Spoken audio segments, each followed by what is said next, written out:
अब की बार 95 पार। कक्षा 12 के विद्यार्थियों, देखिए जो ये वीडियो बनाई जा रही है बहुत ही शानदार और जानदार वीडियो आपके लिए बनाई जा रही है। और अब की जो है इसको अच्छी प्रकार से इसको देखना है, समझना है। अगर आप इस वीडियो को अंत तक देखते हैं तो आपके बहुत बढ़िया नंबर आएंगे। चलते हैं वीडियो की ओर। देखिए विषय हिंदी कक्षा 12। सबसे पहले देखिए निर्देश पढ़ते हैं। प्रारंभ के 15 मिनट परीक्षार्थियों को प्रश्न पत्र पढ़ने के लिए निर्धारित है। देखो प्यारे बच्चों, सबसे पहले जो है बहुत ही सुकून से शांति से हमें पत्र जो है अर्थात जो है प्रश्न पत्र पढ़ना है। 15 मिनट के जो है हमें इसीलिए दिए गए हैं ताकि हम अच्छी प्रकार से उसको पढ़ लें। जब आप शांति से पढ़ेंगे तो आपके सब समझ में आ जाएगा और पेपर भी आपका बहुत अच्छी तरीके से होगा। घबरा कर नहीं देखना है। अगर आप ये प्रश्न पत्र को देख लेंगे इसको पूरी प्रकार से अच्छी प्रकार से तो आपका सारा भय दूर हो जाएगा। देखिए नंबर 2, संपूर्ण प्रश्न पत्र 2 खंडों खंड ए तथा खंड ब में विभाजित है, यानी कि 2 भाग है इसके, खंड ए और खंड ब। देखिए नंबर 3, सभी प्रश्न करने अनिवार्य है। जितना भी पेपर है सारा अनिवार्य है। एक खंड ए की ओर चलते हैं। प्यारे बच्चों देखिए बहुविकल्प प्रश्न। तो पहला प्रश्न है श्रृंगार रस मंडल के रचनाकार है। तो मैं सीधा उत्तर बता रहा हूँ, गोसाई विट्ठलनाथ जिसके जो है रचनाकार है। फिर देखिए मेरी असफलताएं किस विधा की रचना है। तो देखते हैं ये घय जो आत्मकथा है ये गुलाब राय जी की। फिर देखिए 100 अजान एक सुजान के लेखक है। तो इसके लेखक हैं बाल कृष्ण भट्ट। क्वेश्चन नंबर 4 की ओर बढ़ते हैं। आलोचनात्मक कृति कालिदास की ललित योजना के लेखक हैं। इसमें हजारी प्रसाद द्विवेदी जी हैं। क्वेश्चन नंबर 5 की ओर बढ़ते हैं। निंदा रस निबंध के लेखक हैं। तो इसके लेखक है हरिशंकर परसाई, आपके पाठ्यक्रम में भी है। देखिए फिर देखते हैं प्रगतिशील लेखक संघ की स्थापना कब हुई। तो उत्तर हो जाएगा हमारा 1936 ईस्वी सीधा। देखिए फिर अगला क्वेश्चन देखिए तार सप्तक तीसरा तार सप्तक का प्रकाशन वर्ष है। देखिए इसमें जो है पहला 43, दूसरा जो है 43, 8, 51 और तीसरा 59। तो उत्तर हो जाएगा हमारा ये पहला उत्तर हो जाएगा। अगले क्वेश्चन की ओर बढ़ते हैं। रामधारी सिंह दिनकर की रचना है। देखिए इसमें रामधारी सिंह दिनकर की रचना जो है परशुराम की प्रतीक्षा। फिर आगे बढ़ते हैं। प्रकृति का सुकुमार कवि कहा गया है। किसे कहा है? सुमित्रानंद पंत जी को कहा गया है। फिर अगला क्वेश्चन देखते हैं। राम की शक्ति पूजा एवं सरोज स्मृति कविता के रचयिता है। तो ये जो है राम की शक्ति पूजा एवं सरोज स्मृति जो है सूर्यकांत त्रिपाठी निराला जी है। तो इसमें जो है सरोज स्मृति जो है वह पहला जो है शोक गीत है। अब देखिए क्वेश्चन नंबर 3 की ओर चल रहे हैं हम। अब इसमें जो है 2 गद्यांश दिए हुए हैं, उनमें से एक करना है। देखिए पहला ही दिया हुआ है, ये जो है निंदरस का है और इसके लेखक जो है हरिशंकर परसाई जी हैं। ये क्वेश्चन दिए हुए हैं, मैं ये वाला करा रहा हूं आपको। देखिए यह अनुभव कितना चमत्कारी है। ये जो है रावण नरसिंह होम से लिया गया और इसके लेखक जो है वो जो है कन्हैयालाल मिश्र प्रभाकर जी है। और इसमें जो है इंदौर का नर्सिंग होम है, उसमें जो है 3 जो है सेविका है उनका वर्णन कर रखा है। यह अनुभव कितना चमत्कारी है। जहां जो जितनी अधिक बुरी है वह उतनी ही अधिक उत्फुल्ल मुस्कानमयी है। यह किस दीपक की ज्योत है, जागरूक जीवन की लक्ष्यदर्शी, जीवन की सेवानिरत, जीवन की अपने विश्वासों के साथ एकाग्र, जीवन की भाषा के भेद रहे हैं रहेंगे भी। यह ज्योत विश्व की सर्वोत्तम ज्योत है। तो मैं आपको ये वाला इसके उत्तर बताऊंगा, इसको आप जो है अपने आप देख लेना, ये भी इंपॉर्टेंट है। कई प्रश्न जो पिछले साल के जो है पेपर है उनको देख करके मॉडल पेपर का अध्ययन करके तब बना गया। आप इसे अच्छी प्रकार से देखेंगे, ये वाला भी आप देखेंगे तो इसके उत्तर में बताऊंगा। देखिए बच्चों पहला क्वेश्चन है उपयुक्त गद्यांश का संदर्भ लिखिए। तो संदर्भ में तो वो यह प्रस्तुत गद्यांश हमारी पाठ्य पुस्तक हिंदी के जो है उस रावण नरसिंह होम में से लिया गया है और इसके लेखक जो है कन्हैयालाल मिश्र प्रभाकर है। तो ये वाला पहला हो जाएगा। फिर गद्यांश के रेखांकित अंश की व्याख्या कीजिए। देखिए गद्यांश के रेखांकित अंश की व्याख्या ये है। लेखक कहता है कि वृद्ध नरसों के अंदर कोई अलौकिक तेज है जिससे इनका जीवन सजग बन गया है। ये सब किसी लक्ष्य केंद्रित सेवा प्रायण जीवन के प्रकाश को विकीर्ण करने वाले प्राणियों का समूह है। इनमें अद्भुत विश्वास भरा हुआ है। इनका जीवन एकाग्र साधना का जीवन है। आज भी ये भयंकर रोग से पीड़ित रोगियों को अपनी मुस्कान भरी सेवा से जीवित रहने का अमर संकल्प देती है। यद्यपि यहाँ पर रहने वाले नर्सों के देश अलग अलग हैं, भाषाएं भिन्न भिन्न हैं, किंतु इनके मन में जलने वाली प्यार और सेवा की ज्योति अद्भुत एवं सर्वोत्तम है। फिर अगला क्वेश्चन देखेंगे, कौन सी ज्योति विश्व की सर्वोत्तम ज्योति है। अगर इससे अगला लेखक ने नरसों का जीवन कैसा बताया है और प्रस्तुत गद्यांश में जो जो है लेखक ने किस प्रसंग का वर्णन किया है। देखिए पहला जो है, कौन सी ज्योति विश्व की सर्वोत्तम ज्योति है। देखिए लेखक के अनुसार सबके हृदय में सेवा भावना और प्यार की ज्योति विश्व की सर्वोत्तम ज्योति है। तो देखिए लेखक ने नरसों का जीवन कैसा बताया है, तो लेखक ने नरसों के जीवन को अलौकिक और सर्वोत्तम ज्योति बताया है। ये देखते हैं प्रस्तुत गद्यांश में लेखक ने किस प्रसंग का वर्णन किया है। तो प्रस्तुत गद्यांश में लेखक ने जो है मदर टेरेसा की सेवा भावना एवं उनके व्यक्तित्व की महिमा का वर्णन किया है। देखिए प्यारे बच्चों, क्वेश्चन नंबर 4 की ओर बढ़ते हैं। दिए गए पद्यांश पर आधारित प्रश्नों के उत्तर दीजिए। ये पद्यांश में 2 पद्यांश आए, इनमें से जो है एक करना होता है हमें। छायाएं मानव जन की दिशाहीन सब और पड़ी, वह सूरज नहीं उगा था पूरब में, वह बरसा सहसा बीचों बीच नगर के, काल सूर्य के रथ के पहियों के ज्यों अरे टूटकर बिखर गए हो दसों दिशा में, कुछ क्षण का वह उदय अस्त, केवल एक प्रज्वलित क्षण की दृश्य शोक लेने वाली दोपहरी। देखिए नंबर 1 है, वह सूर्य किस दिशा में उदित हुआ था। देखिए कवि अणु बम को प्रतीक मानते हुए कहता है कि अणु बम रूपी वह सूर्य पूर्व दिशा में उदित न होकर नागासाकी और हिरोशिमा नगर के चौक में उदित हुआ था। ये पहले का उत्तर हो गया। फिर देखते हैं दूसरा जो है, 10 दिशाएं कौन कौन सी है। देखिए प्यारे बच्चों 10 दिशाएं ये है, पहला है ऊर्ध्व, फिर है ईशान, दूसरी है पूर्व, तीसरी है पूर्व और चौथी है आग्नेय, पांचवी है दक्षिण और छठी है नैऋत्य और सातवीं है पश्चिम, आठवीं है वायव्य, नौवीं है उत्तर और 10वीं है अधो, अधो का पृथ्वी। फिर अगले क्वेश्चन की ओर बढ़ते हैं। देखिए काल सूर्य के रथ में कौन सा अलंकार है। काल रूपी सूर्य, इसमें जो है अलंकार जो है रूपक अलंकार है। फिर है रेखांकित अंश की व्याख्या कीजिए। देखिए ये रेखांकित अंश है, ये ऊपर लिखा हुआ है, कुछ क्षण का वह उदय अस्त, केवल एक प्रज्वलित क्षण की दृश्य शोक लेने वाली दोपहरी। देखिए यहाँ पे है, कवि कहता है कि दोपहर के समय सूर्य सबसे अधिक चमकीला होता है, जिससे किसी भी दृश्य की दृश्यता सर्वाधिक होती है। जब हिरोशिमा पर अणुबम गिराया गया तो उससे इतना अधिक प्रकाश और ऊष्मा निकली मानो धरती पर दोपहर का सूर्य ही उतर आया हो। अणुबम रूपी सूर्य का उदय और अस्त होना एक ही क्षण में एक साथ हो गया। वह ऐसा प्रज्वलित जलता हुआ क्षण था जिसने अपने ताप से दोपहरी को भी सुखाकर रख दिया था। अर्थात इस दोपहरी के सूर्य ने दृश्यों की दृश्यता में वृद्धि नहीं की, बल्कि दृश्यों को ही जलाकर राख कर दिया। इस प्रकार वह दोपहर दृश्यों को शोक लेने वाली दोपहरी सिद्ध हुई। फिर अगला क्वेश्चन है, देखिए अगला क्वेश्चन क्या है, इस पाठ के लेखक तथा पाठ का शीर्षक बताइए। पाठ के लेखक जो है वो आगे जी है और पाठ का नाम है, जो शीर्षक है वो हिरोशिमा है।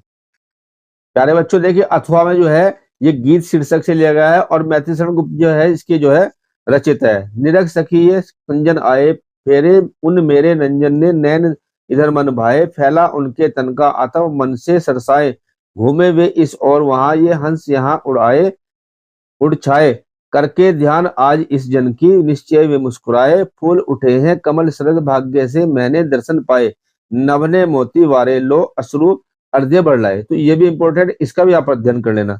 क्वेश्चन नंबर 5 की ओर बढ़ते हैं। देखिए निम्नलिखित में से किसी एक लेखक का साहित्य परिचय देते हुए उनकी प्रमुख कृतियों को लिख लीजिए। अधिकतम जो है शब्द सीमा 80 शब्द है, तो एक लाइन में कम से कम 8 या 10 शब्द आते हैं, तो उस हिसाब से जो है 80 शब्द देख लेना आप कितने बार है, मैं देख लेता हूँ आपको जीवनी।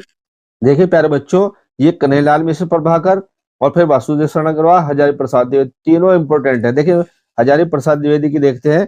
आचार्य हजारी प्रसाद द्विवेदी जीवन परिचय। हिंदी के सर्वश्रेष्ठ निबंधकार आचार्य हजारी प्रसाद द्विवेदी का जन्म सन 1907 ईस्वी में बलिया जिले के दुबेगा छपरा नामक ग्राम में हुआ था। इनके पिता का नाम श्री अनमोल द्विवेदी था। इन्हें ज्योतिष और संस्कृत शिक्षा उत्तराधिकार में प्राप्त हुई थी।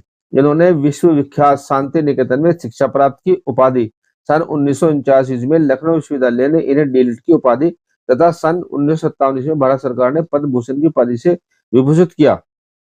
इन्होंने काशी हिंदू विश्वविद्यालय और पंजाब विश्वविद्यालय में हिंदी विभाग के अध्यक्ष पद पर कार्य किया। मृत्यु 19 मई 1979 79 ईस्वी में स्वर्गसिधार गए। साहित्यिक योगदान हजारी प्रसाद द्विवेदी साहित्य के प्रख्यात निबंधकार, इतिहास लेखक, अन्वेषक, आलोचक, संपादक तथा उपन्यासकार थे। रचनाएं इनकी प्रमुख रचनाएं निम्नलिखित है। निबंध संग्रह अशोक के फूल, कुटज, आलोक पर्व आदि। आलोचना साहित्य सूरदास, कबीर दास साहित्य का मर्म।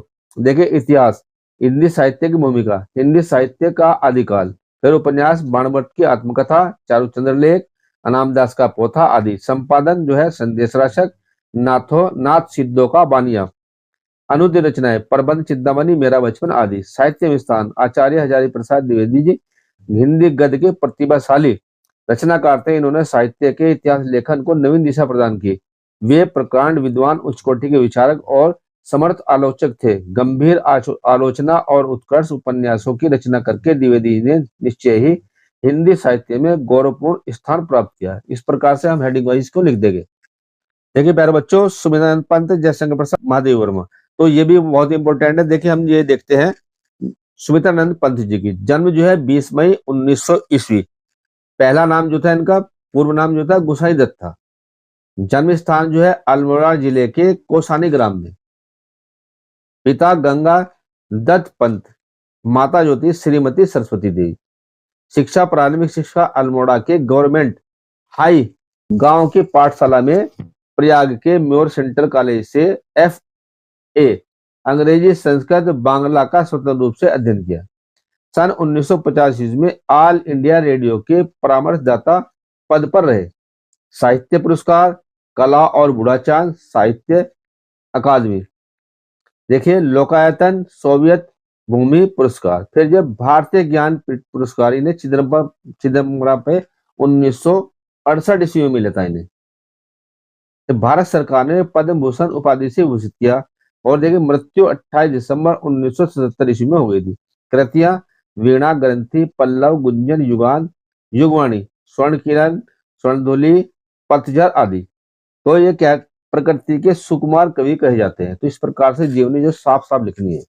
देखिए प्यारे बच्चों, ध्रुव यात्रा अथवा लाठी कहानी का सारांश अपने शब्दों में लिखिए। अधिकतम शब्द सीमा है 80 शब्द है। फिर जो है अथवा, देखिए पंचलाइट अथवा बहादुर कहानी के उद्देश्य पर प्रकाश डालिए। देखिए 4 ये है, 2 का सारांश है और 2 जो है इसमें उद्देश्य है। चारों में से एक करना है, केवल याद रखना है, केवल एक। चाहे तो सारांश करिए चाहे उद्देश्य करिए, उनमें से 4 में से एक करना है। देखिए मैं फणेश्वर नाथ रेणु का जो उद्देश्य है ये आपके सामने स्पष्ट कर रहा हूँ।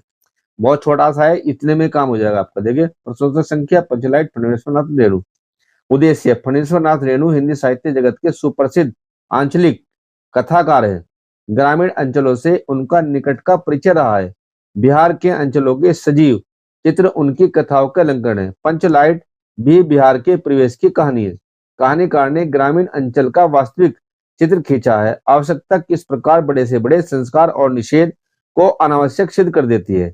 इसी केंद्रीय भाव के आधार पर कहानी के माध्यम से एक महत्वपूर्ण उद्देश्य स्पष्ट किया गया है। गोधन द्वारा पेट्रोमैक्स जला देने पर उसकी सब गलतियां माफ कर दी जाती है। उसे यानी उस पर लगे सारे प्रतिबंध हटा दिए जाते हैं। वह मन चाहे आचरण की छूट दे दी जाती है।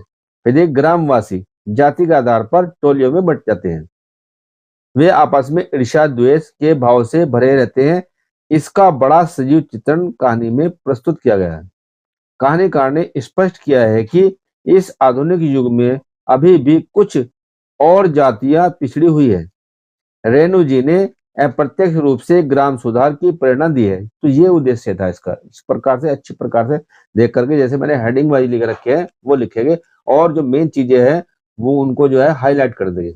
देखिए प्यारे बच्चों, क्वेश्चन नंबर 7, स्वपठित एवं खंड काव्य के आधार पर किसी एक खंड काव्य के खंड के प्रश्न का उत्तर दीजिए। अधिकतम शब्द सीमा जो है 80 शब्द है। देखिए प्यारे बच्चों, जो है ये स्वपठित खंड काव्य जो क्षेत्र के आधार पर है और इसमें जितने भी खंड काव्य है उनमें नायक का चित्र जरूर आता है। तो हेडिंग भी सभी नायक के जो है एक जैसे ही है, उनमें थोड़ा चेंज करके आपको लिखना है। देखिए हम जो है ये देखते हैं आलोकवर्त खंड काव्य के आधार पर नायक, चाहे तो नायक का नाम दे दे या प्रमुख पात्र लिख दे, या जो है देखिए नाम भी लिख सकता है। फिर देखते हैं इसके जो है देखिए इस प्रकार से लिखेंगे हम। देखिए आलोक वर्त खंड काव्य, आलोक वर्त खंड काव्य की रचना श्री गुलाब खंडेलवाल की लेखनी से हुई है। फिर उसके उपरांत जो है लिख देंगे जिसके बारे में, जैसे महाराणा प्रताप हुआ या कोई और हुआ, उनके बारे में लिख देंगे। फिर पहले राइटर का नाम लिख देंगे और जो उनके मेन चीज है वो लिख देंगे। फिर देखे चरित्र में निम्नलिखित विशेषताएं हेडिंग से लिखे गए। फिर महान और उज्जवल चरित्र, जितने भी नायक है सबका जो है महान है और उज्जवल चरित्र है, सबके बारे में, किसी के बारे में भी आ जाए, महाराणा प्रताप वगैरह के बारे में आ जाए, उसमें हम लिख देंगे। अहिंसा और प्रेम के पुजारी, अहिंसा और प्रेम गांधी जी के अमोघ अस्त्र थे, वे शत्रु पर भी इन्हीं अस्त्रों से प्रहार करते थे और अंत में सरलता से उस पर विजय प्राप्त कर लेते थे। देखिए फिर जो है एक जो है पद्यांश, अगर आपकी याद है तो लिख देना, नहीं याद है कोई बात नहीं। पशु बल के सम्मुख आत्मा की शक्ति जगानी होगी, मुझे अहिंसा से हिंसा की आग बुझानी होगी। देखिए प्यारे बच्चों, मानवता के मसीहा जितने भी नायक है मानवता के मसीहा ही है। गांधी जी मानवता में विश्वास करते थे, वसुदेव मानवतावादी मसीहा थे। उनका मानना था कि मानव का हित ही जीवन का सर्वोत्तम लक्ष्य हो सकता है। देखिए फिर मैंने एक छोटा सा पद्यांश लिख दिया, अगर याद है लिख देंगे, नहीं है तो कोई बात नहीं। जिसने मारा मुझे कौन वह, हाथ नहीं क्या मेरा, मानवता तो एक भिन्न बस उसका मेरा घेरा। फिर अगला हेडिंग देखते हैं, आत्मविश्वास एवं संकल्प की दृढ़ता। गांधी जी आत्मविश्वासी थे। इस आत्मविश्वास और संकल्प दृढ़ता के कारण ही एक दिन विदेशी सत्ता को उनके सामने झुकना पड़ा। फिर अगला हेडिंग देखते हैं, पुरुषार्थी एवं आस्तिक। गांधी जी कर्म में विश्वास करते थे क्योंकि वे पुरुषार्थी थे, किंतु कर्म के साथ साथ ईश्वर में गहन आस्था थी। ईश्वर सत्ता में उनका असीम विश्वास था। देखिए क्या होगा परिणाम सोच लूं, पर क्यों सोच लूं, वह तो मेरा क्षेत्र नहीं, सृष्टा का जो प्रभु करे वही हो। सत्याग्रही, गांधी जी साधनों की पवित्रता पर विश्वास रखते थे। सत्याग्रह उनका पवित्र साधन था, केवल इसी से वे बड़ी से बड़ी समस्या पर विजय प्राप्त करने की क्षमता रखते थे। सत्याग्रह के शब्दकोश में शब्द नहीं, दुर्बलता का पथ का हर व्यवधान बनता सोपान सफल था। लेकिन इस प्रकार लास्ट में लिखना है, इस प्रकार स्पष्ट है कि महात्मा गांधी आलोकवर्त काव्य के नायक है। उनका आदर्श चरित्र हमें सबसे अधिक प्रभावित करता है। उनके चरित्र में धीरो उद्यत नायक के सभी गुण उपलब्ध है। सभी के बारे में लिख देंगे जो भी नायक हो। मानवता कल्याण में उन्होंने जो योगदान दिया हम सब उनके ऋणी है। कवि ने ठीक कहा है, महत्ता हम सबों की क्या भला थी, सभी उस वृद्ध मांझी की कला थी। प्यारे बच्चों खंड ब की ओर चलते हैं। देखिए एर्थ के दिए गए संस्कृत गद्यांशों में से किसी एक का ससंदर्भ हिंदी में अनुवाद कीजिए। देखिए 2 नंबर का तो संदर्भ होता है, 5 नंबर का हिंदी अनुवाद होता है। तो 2 आए हैं, इनमें से एक करना है। एक ये भी आप देख लेना, मैं इसका अनुवाद बताता हूँ। देखिए देखिए बौद्ध युगे इमे सिद्धांता व्यक्ति जीवन से अभ्युत्थानाय प्रयुक्त आसने। बौद्ध युग में ये सिद्धांत व्यक्ति के जीवन को ऊपर उठाने के लिए प्रयुक्त होते थे, यह उन्नति के लिए प्रयुक्त होते थे। परम अध्यय इमे इमे सिद्धांता राष्ट्रानाम परस्पर मैत्री सहयोग करनानी विश्व बंधुत्व शांति साधनानी संति। लेकिन आज ये सिद्धांत राष्ट्रों की परस्पर मैत्री सहयोग के कारण और विश्व बंधुत्व तथा विश्व शांति के साधन हैं। राष्ट्र नायक से श्री जवाहरलाल नेहरू महोदय से प्रधानमंत्रित्व वाले चीन देशेन सह भारत से मैत्री पंचशील सिद्धांता अधिकृत्य अभवते। और देखिए राष्ट्र के नायक श्री जवाहरलाल नेहरू महोदय के प्रधानमंत्रित्व काल में चीन देश के साथ में भारत की मित्रता पंचशील सिद्धांतों को अनधिक यानी कि मान करके हुई। यह तो ही उभावपी देशों बौद्ध धर्मे निष्ठवंतो, क्योंकि दोनों ही देश बौद्ध धर्म में विश्वास करते हैं, निष्ठा रखते हैं। आधुनिक जगति पंचशील सिद्धांता नवीनम राजनीतिकम स्वरूपम गृहीतवन्ते। आधुनिक युग में आधुनिक जगत में पंचशील सिद्धांतों के नए राजनीतिक स्वरूप को ग्रहण किया जाता है, ग्रहण करते हैं। अथवा यह आत्मज्ञ सर्वज्ञ वाला है, ये आप जो है उसमें देख लेना, अपनी अच्छी प्रकार देख लेना। देखिए मैं पढ़ रहा हूँ ये वाला, देखिए फिर जो है ख में दिए गए पद्यांशों में किसी एक का संदर्भ हिंदी में अनुवाद कीजिए। देखिए वही संदर्भ दो अंक का है और 5 नंबर का हिंदी अनुवाद है। पाठ का नाम है सुव्यवस्थित रत्नानी। निंदन्ति नीति निपुणा यदि वास्तुवन्तु लक्ष्मी समाविष्टु गच्छतु या वा यथेष्टम अद्येव मरणवस्तु युगांतरे वा न्यायात पथे प्रविचरन्ति पदन्मधीरा।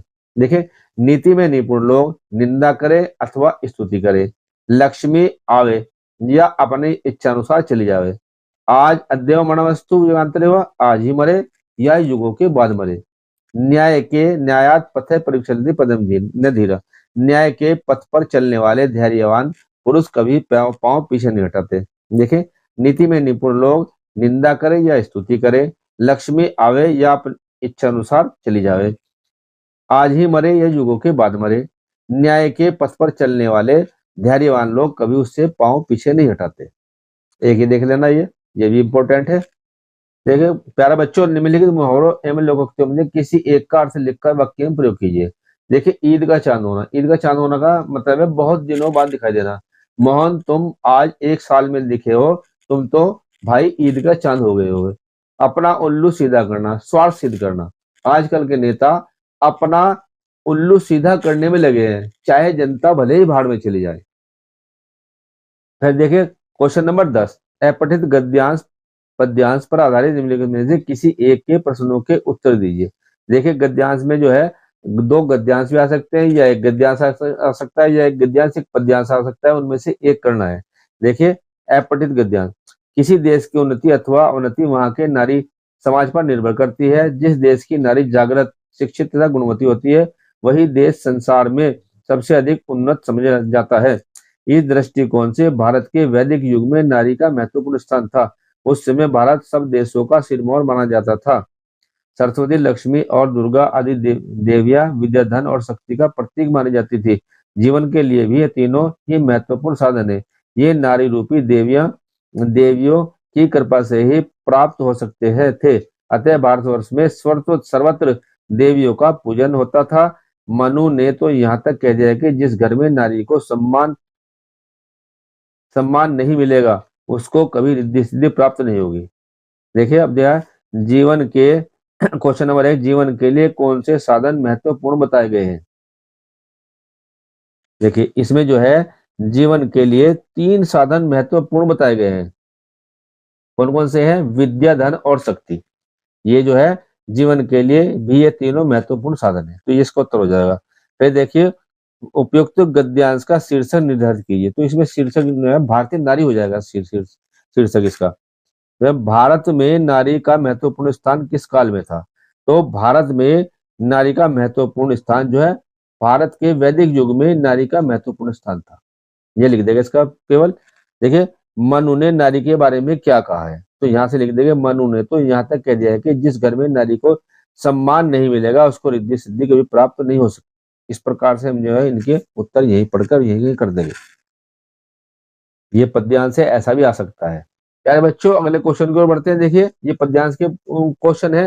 अब हम जो है अगला क्वेश्चन देखते हैं। निम्नलिखित शब्दों युग्मों का सही अर्थ चयन करके लिखिए। देखिए अनल और अनिल, अनल का मतलब होता है आग और अनिल का मतलब होता है हवा या वायु। देखिए यह है स, अग्नि और वायु। फिर आगे देखते हैं भवन और भुवन। देख भवन का मतलब होता है घर और भुवन का मतलब होता है संसार। देख कहाँ देखते हैं घर और संसार हो गया। देखिए ख देखते हैं निम्नलिखित शब्दों में से किसी एक शब्द के 2 सही अर्थ लिखिए। देखिए जैसे अर्क है, अर्क जो है इसका अर्थ होता है अग्नि, सूर्य, एक पौधा। फिर देखिए जो है पयोधर है, पयोधर का अर्थ होता है बादल और समुद्र होता है इसका अर्थ। फिर है पतंग, ईश्वर, विष्णु, एक खिलौना, नौका, पक्षी, सूर्य आदि। बस ये इनमें काम हो जाएगा आपका। देखिए निम्नलिखित वाक्यांशों के लिए एक सही शब्द का चयन करके लिखिए। जंगल की आग, जंगल की आग देखे वो होते है दावानल, और पेट की आग होती है जठराग्नि, और जो है और समुद्र की आग होती है बड़वाग्नि। फिर देखिए जो बहुत कुछ जानता है उसे क्या कहते हैं? बहुज्ञ कहते हैं। और निम्नलिखित में से 2 वाक्यों को शुद्ध करके लिखिए। देखिए हिमालय पर्वत सबसे ऊंचा पर्वत है, तो हिमालय सबसे ऊंचा पर्वत है, ये इसमें से कट जाएगा। फिर तुम मेरे से मत बोलो, आप मेरे से मत बोलो, ये हो जाएगा। एक फूल की माला लाओ, यानी कि फूलों की एक माला लाओ। एक फूल की माला नहीं होती, फूलों की एक माला लाओ। एक गौतम की पत्नी का नाम अहिल्या था। देखिए गौतम की पत्नी का नाम, ये मात्रा यहाँ से हट जाएगी, इस पर अहिल्या हो जाएगा। प्यारे बच्चों क्वेश्चन नंबर 12 की ओर बढ़ते हैं। कै श्रृंगारस अथवा शांत रस की परिभाषा उदाहरण लिखिए। देखिए यहाँ देखते हैं। देखिए ये परिभाषा है तत्व ज्ञान संसार की क्षण भंगुरता तथा सांसारिक विषय भोगों की असारता से उत्पन्न होने वाले वैराग्य से शांत रस की उत्पत्ति होती है। देखिए इसमें केवल हम लिखेंगे स्थायी भाव निर्वेद, ये इतना लिख देंगे ये, और फिर सीधा उदाहरण लिखेंगे। देखिए उदाहरण देखिए, मन मस्त हुआ फिर क्यों डोले, हीरा पायो गांठ गठियाओ बार बार वाको खोले। बस इतना लिख देंगे, ये और ये और ये लिख देंगे, बस ये हमारा पूर्ण हो जाएगा। आगे देखते हैं, भ्रांतिमान अथवा संदेह अलंकार का लक्षण एवं उदाहरण लिखिए। देखिए भ्रांतिमान, जब उपमेय को भ्रम के कारण उपमान समझ लिया जाता है तब वहां पर भ्रांतिमान अलंकार होता है। दूसरे शब्दों में कहे तो इस अलंकार में उपमेय में उपमान का धोखा हो जाता है। देखिए उदाहरण लिखे, नाक का मोती अधर की कांति से, बीज दाड़िम का समझकर भ्रांति से, देखकर उसको ही हुआ सुख मौन है, सोचता है अन्य सुख यह कौन है। एक और इसमें उदाहरण है भ्रांतिमान का, कौवा साबुन ले उड़ा मक्खन समझकर। अगर कुछ भी नहीं याद रहे तो आप ये लिख देना, कौवा साबुन ले उड़ा मक्खन समझकर। प्यारे बच्चों अगले क्वेश्चन की ओर बढ़ते हैं, दोहा अथवा सोरठा छंद का लक्षण उदाहरण लिखिए। देखिए इसमें दोहा बहुत इंपॉर्टेंट है और बहुत सरल तरीके से लिखा गया। दोहा यह अर्धसमात्रिक छंद है। इसके प्रथम तृतीय चरण में 13-13 मात्रा है और द्वितीय एवं चतुर्थ चरण में 11-11 मात्रा होती है। यति चरण के अंत में होती है। सम चरणों के अंत में तुक भी होना चाहिए। देखिए उदाहरण है, मेरी भव बाधा हरो राधा नागरी सोई, जा तन की झाई परे श्याम हरिदूत होए। फिर देखिए सोरठा, सोरठा अर्धसमात्रिक छंद है। इसमें 4 चरण होते हैं। इसके पहले और तीसरे चरण में 11-11 मात्राएं तथा दूसरे और चौथे चरण में 13-13 मात्राएं होती है। यह दोहे का उल्टा होता है। उदाहरण देखिए, राम स्वरूप तुम्हार बदन गोचर बुद्धि पर, अविगत अखत अपार नेति नेति नित निगम। एक सोरठे का उदाहरण आपको और दिखला रहा हूं। देखिए अगर वो ना आपको याद रहे तो देखिए ये वाला, देखिए, मुक हुई वाचाल पंगु चढ़े गिरिवर गहन, जासु कृपा सुदयाल द्रोह सकल कलिमल दहन। तो ये भी आप लिख सकते हैं। देखो दोनों मैंने दिखला दे, जो भी आपको आसान लगे वो लिख देना। प्यारे बच्चों देखिए कि हिंदी दैनिक समाचार पत्र के संपादक के नाम एक पत्र लिखिए जिसमें सड़कों की दुर्दशा की ओर सरकार का ध्यान आकर्षित किया गया हो, अथवा अपने समीपस्थ विद्यालय में लिपिक पद पर नियुक्ति हेतु विद्यालय प्रबंधक प्रधानाचार्य को पत्र लिखिए। देखिए ये देखिए, लिखेंगे यहाँ से दिनांक लिख देंगे यहाँ पे, फिर सेवा में प्रबंधक महोदय आर्य उच्च विद्यालय कॉलेज, कोई भी नाम लिख देंगे, किसी विद्यालय का नाम लिख सकते हैं। सेवा में लिखे प्रबंधक महोदय, कोई सी विद्यालय का नाम डाल दीजिए, कहीं किसी शहर का नाम डाल दीजिए। फिर ये हेडिंग लिखे, विषय विद्यालय में लिपिक के रिक्त पद पर नियुक्ति हेतु।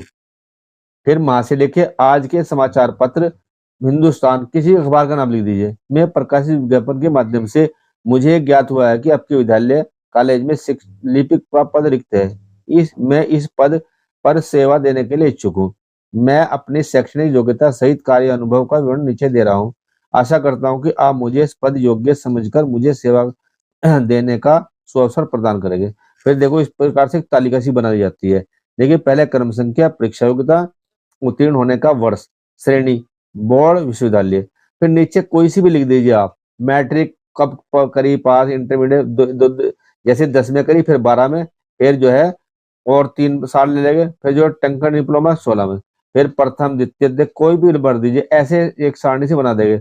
बोर्ड विश्वविद्यालय कुछ भी भर दीजिए आप, यहाँ तक भर देंगे। फिर नीचे हेडिंग डालें कार्य अनुभव, समाचार पत्र अमर उजाला कुछ भी लिख, लखनऊ में अक्टूबर 2015 से अब तक सहायक के पद पर सेवारत हूँ, कहीं का भी दिखला सकते हैं। फिर जो भी संलग्न अटैचमेंट किया है, बीए इंटरमीडिएट मैट्रिक, वो सारे लिख देंगे इसके अंदर। भावदिया एब एस है लिखेगा यहाँ पर केवल, बस इतने में आपकी एप्लीकेशन तैयार हो जाएगी। लिखनी है आपको, कैसे भी बना के लिखे, जैसे मैंने बताया ऐसे बना करके उसको चेप देना है। नंबर आपको अच्छे मिलेंगे, साफ साफ लिखना है, हेडिंग वाइज लिखना है, ये हेडिंग डालना है, ये हेडिंग डालना, ये जो है कॉलम बनाना है, इस प्रकार से विषय लिखना है, विषय के नीचे अंडरलाइन करनी है, तो आपकी एप्लीकेशन जो है कंप्लीट हो जाएगी। क्वेश्चन नंबर 14 की ओर बढ़ते हैं। निम्नलिखित विषयों में से किसी एक पर अपनी भाषा शैली में निम्न लिखिए। देखिए भ्रष्टाचार महान अभिशाप है, आतंकवाद समस्या और समाधान, ये बहुत बहुत इंपॉर्टेंट है। ये देखिए मेरी प्रिय पुस्तक आएगी तो उसमें रामचरितमानस तुलसीदास की लिख देंगे। साहित्य समाज का दर्पण है, पर्यावरण प्रदूषण समस्या और समाधान। देखिए ये जो है पर्यावरण प्रदूषण समस्या एवं रोकथाम, रूपरेखा भूमिका, प्रदूषण के प्रकार और कारण, फिर है प्रदूषण से होने वाली हानियां, प्रदूषण रोकने के उपाय, उपसंहार, ये तो रूपरेखा लिखेगी इस प्रकार से। देखिए फिर भूमिका, प्रदूषण का अर्थ वायुमंडल या वातावरण का दूषित होना पृथ्वी पर उपस्थित जीवों के लिए संतुलित वातावरण की आवश्यकता है, जिसमें हर तत्व एक निश्चित मात्रा में जो है उपस्थित रहता है। यदि इनमें से किसी में भी जरा सी भी असंतुलन हो जाए तो वातावरण विषैला हो जाता है। यही प्रदूषण है। देखिए, पहले रूपरेखा लिखे, फिर भूमिका, प्रदूषण के प्रकार, प्रदूषण से होने वाली हानियां, प्रदूषण से रोकने के उपाय, उपसंहार। देखिए, रूपरेखा सब में लिखना है, भूमिका सब में लिखना है, उपसंहार सब में लिखना है। बीच के हेडिंग एक दो इधर से हेर फेर के कर देते हैं हम। देखिए, प्रदूषण के प्रकार। प्रदूषण 3 प्रकार का होता है: जल प्रदूषण, वायु प्रदूषण तथा ध्वनि प्रदूषण। जल प्रदूषण मुख्यतः नदियों, समुद्रों तथा अन्य जलाशयों में उद्योगों और शहरों की अन्य गंदी नालियों के दूषित जल के मिलने से होता है। फिर वायु प्रदूषण उद्योगों की चिमनियों से निकलने वाले जहरीले धुएं तथा सड़कों पर चलने वाले वाहनों से निकलने वाले दूषित धुएं के कारण होता है। ध्वनि प्रदूषण वाहनों से निकलने वाले शोर, घरों तथा सार्वजनिक स्थलों में बजने वाले टेप रिकॉर्डर आदि की आवाजों से तथा जहाजों, ट्रेनों के शोर से होता है। प्रदूषण से होने वाली हानियां। प्रदूषण की समस्या के लिए सबसे अधिक जिम्मेदार जनसंख्या वृद्धि है। इस बढ़ती जनसंख्या वृद्धि के लिए सबसे अधिक जिम्मेदार मानव ही है, क्योंकि इसके कारण ही ग्रामों तथा नगरों और महानगरों का विस्तार देने की आवश्यकता अनुभव हो रही है। परिणाम स्वरूप जल संकट, जंगल काटकर वहां बस्तियां बसाई जा रही है। वृक्षों और वनस्पतियों की कमी के कारण प्रकृति की स्वाभाविक क्रिया में असंतुलन पैदा हो गया है। कारखानों की अधिकता के कारण वातावरण प्रदूषित हो रहा है। साथ ही साथ वाहनों तथा मशीनों से उत्पन्न होने वाले शोर ध्वनि प्रदूषण को जन्म देता है, जिससे मानसिक तनाव व श्रवण दोष तथा कान के अन्य कई रोग उत्पन्न होते हैं। जब तक मनुष्य प्रवृत्ति के साथ अपना तालमेल प्रकृति के साथ अपना तालमेल व संतुलन स्थापित नहीं करता, तब तक उसकी औद्योगिक प्रगति व्यर्थ है। हमें वनों, पर्वतों, जलाशयों और नदियों के वरदान से वंचित न हो। नगरों के साथ साथ ग्राम भी संपन्न बने हैं, क्योंकि अनेक आयाम ऐसे हैं कि नगरों की आवश्यकता ग्रामों पर ही निर्भर है। प्रदूषण रोकने के उपाय। समय रहते ही प्रदूषण से बचने के उपाय कर लिए जाने चाहिए, जिससे आने वाली पीढ़ियों को इसके खतरों से बचाया जा सकता है। इसके लिए जनसंख्या को नियंत्रित करना होगा। कारखानों के कचरों को नदियों में बहाने से रोकना होगा। पेट्रोल में मिलाए जाने वाले शीशा की कम मात्रा करनी होगी। पेड़ लगाने पर जोर देना होगा। ऊर्जा के गैर पारंपरिक स्रोतों की खोज करनी पड़ेगी। अत्यधिक प्रदूषण रोकने वाले कारखानों पर और वाहनों पर प्रतिबंध लगाना पड़ेगा। उपसंहार। यद्यपि सरकारी स्तर पर पर्यावरण के सही रखने तथा पर्यावरण को सही रखने तथा प्रदूषण रोकने कई उपाय किए गए हैं, लेकिन प्रदूषण तब तक नहीं रुकेगा जब तक यह जन जन का आंदोलन न बन जाए। विकास एवं पर्यावरण एक दूसरे के विरोधी नहीं है, अपितु एक दूसरे के पूरक है। संतुलित एवं शुद्ध पर्यावरण के बिना मानव का जीवन कष्टमय हो जाएगा। विकास हमारे लिए आवश्यक है और इसके लिए प्राकृतिक संसाधनों का दोहन भी आवश्यक है, किंतु ऐसा करते समय इस बात का ध्यान रखना चाहिए किसी प्रकार के पर्यावरण को नुकसान न हो। देखो देखो प्यारे बच्चों, आज हमने जो है कक्षा 12 का पूरा पेपर सॉल्यूशन सहित जो है सुना, अच्छे प्रकार से ध्यान में किया रखा है। देखिए, जैसे मैंने आपको बताया, कोई भी प्रश्न खाली नहीं छोड़ना है, साफ साफ हेडिंग वाइज करना है।